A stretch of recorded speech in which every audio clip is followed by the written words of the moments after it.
Are you someone who likes to take life just that a little bit slower? Are you someone who likes to stop and smell the roses, even in the middle of an active fucking war zone? Are you someone who likes to be so heckin' thick that you're structurally integral to a building every time you walk through a doorway? Well, if this sounds like you folks, boy oh boy, have I got the loadout for you today, and allow me just to take a moment to emphasize how much pain this put me through, as someone who normally plays this game as though I'm stuck in fast forward. G'day there once again viewers, your mate Kamikaze78 here, and welcome back folks to the Time to Gear Up series.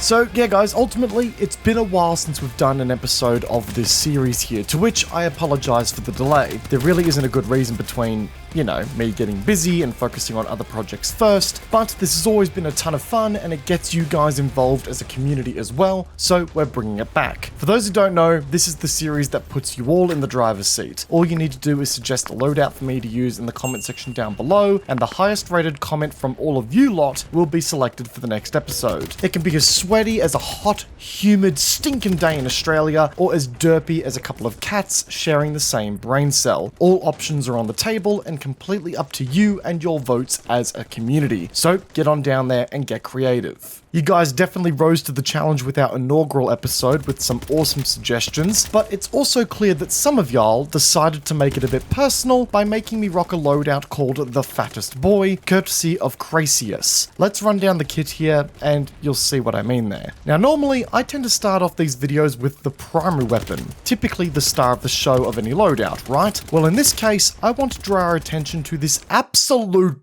beast of a lad here, rocking the widest armor and helmet known to the battlefields of BattleBit, along with the biggest backpack possible because, well, why not? Look, lock up your daughters and girlfriends, folks, because if this unit comes walking on up and slaps your girl's ass in the club, you ain't doing shit against this boy. He ain't moving. My boy out here honestly built like a brick shit house designed to withstand the hand of God himself. And given I was fitting my ginger ass into this suit of armor here, I was gonna need all the protection I could get, because let's be honest, me and the big man upstairs don't think we get along too good nowadays.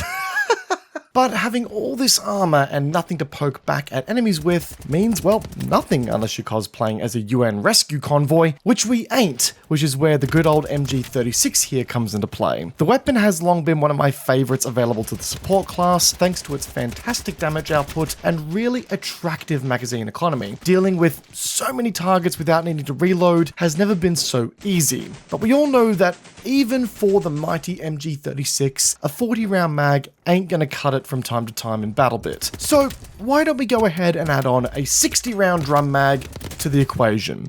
Because in BattleBit, there's nothing quite like cutting down an entire hallway of fools, or just turning yourself into a pseudo AA gun to deal with pesky helicopters. And to be fair, I did do that a few times when running this loadout, and it was surprisingly effective. You'll also see that we're running the bipod on this kit here today, and I do have a little admission to make to you all here. You see, because I received this loadout suggestion long before the big balance overhaul of attachments occurred sort of late last year, the purpose of this bipod on this kit was actually to originally make the recoil unbearable, and also to greatly hamper my mobility speed even further. So unfortunately, because I was a bit late with this video, I missed the mark on that slightly here. But the presence of the bipod did mean that I couldn't add anything more, let's just call useful, to the gun for just general recoil control. So, you know, I guess by having a somewhat lack of choice, we somewhat achieved the same effect.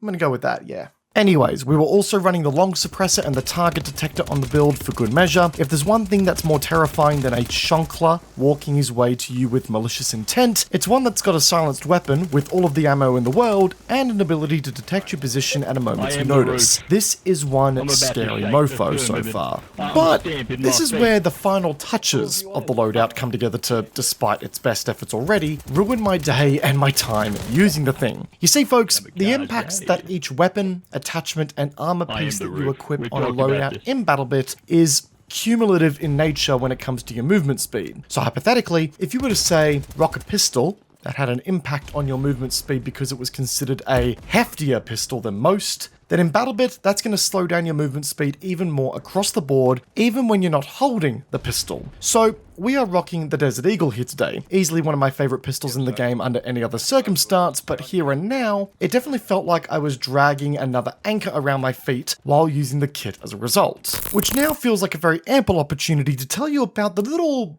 bow on top of this loadout, folks, that really made it hell on earth for me. Craziest decided to hit me with, and I'm quoting here, for bonus points, straight up just don't touch your sprint key.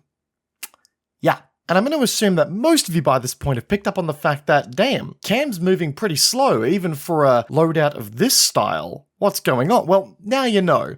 My sprint key was basically unbound throughout the process of me recording this. Yeah. And that, with the inclusion of the ammo box, grenade trophy, and the standard frag grenades, have the concoction known as the Fattest Boy, a build that puts the likes of the Chonkler himself to shame. An obscure reference I know, but our Twitch viewers will get that one, so I'm going to put it in there still. I'm pretty sure that I was pulling my own gravitational field when using this thing. At least that's the only way I could explain the amount of bullets I caught myself just catching incidentally while running this kit in the game. Like, don't get me wrong, I knew I was a slow, bulky boy that was just an easy target while out in the open, but I have a feeling people were just kicking me while I was down with this thing the whole time. It was genuinely brutal at times, and I won't lie, it took a lot of courage, strength, and just straight up determination to get through this one, folks. My custom personalized in-game skin is on the Vector, for crying out loud. I'm someone that might as well have their shift key glued down for constant speed. This felt like a very personal attack on everything I stood for in BattleBit and my playstyle. But here we are. And in saying that, having turned off that side of my brain for a little bit here, I was actually able to find myself enjoying the kit in, I'll say, limited situations. Having a chance to play the game a bit slower and methodically was a nice change of pace, truth be told. You know, not having to make 100 decisions a second with positioning, angles, target selection, all that fun stuff. It was nice just to lean back a bit and play the game at a slower speed, and I tell you what, this loadout did a very good job of making me do that. On maps like Frugus, where I had shorter gaps to cover, it actually played quite well. However, the moment the maps expanded out and I was covering wide open expanses, good lord, I was basically a lamb to the slaughter at that point, an apple that was just ripe for the picking off of the tree at the end of the season. Genuinely felt like I was getting bullied from time to time. On maps like Isle and Wakistan, which yes, I did try to use this loadout on, I was about as useful as a racing tyre in wet weather, just getting picked off left and right with no real way to fight back. Unfortunately, the exo armor only goes so far, and despite my chonk of a character putting on the pounds, it didn't lead to any further protection. Like any sort of blubber cover, if you will. It did force me to play a bit smarter in picking out my lanes for cover and moving from cover to cover while considering where enemies were and, you know, how long they would have a line of sight on me. Either that, or I was forced to do something in this game that I genuinely didn't think was possible for me to do. Just sit there and wait. I've been playing a lot of Escape from Tarkov lately, and I feel like I've really employed my inner rat while rocking this loadout here as well, similar to my time in Tarkov. So at least that's been a transferable skill. Just sitting in places ready to hose down the poor bastard that just so happens to walk in front of me. And look, to be fair, with the bipod and the extended magazine in play, just sitting down somewhere and going haha brr did tickle the brain in all the right places. It was just a matter of getting to the spots that would allow me to do that. That was an absolute nightmare. And while I have an admiration for my support players out there, this is not something I could do in my own time. Absolutely not. But with that said, folks, that is going to wrap up our next episode of Time to Gear Up for BattleBit Remastered. Once again, I do sincerely apologize for the delay of me getting another episode for this series out, but I hope you guys have enjoyed it nonetheless. Be sure to jump into the comment section down below to suggest some more ideas for us to continue this series going forward. It is entirely powered by you guys, so very keen to hear what you guys come up with. And be sure to come check out our Twitch channel, linked in the description down below, guys. It would be great to have you guys there as well. Once again, guys, I hope you enjoyed today's video. Peace out, and I will see you guys all in the next one. Take care, guys. Have a good one.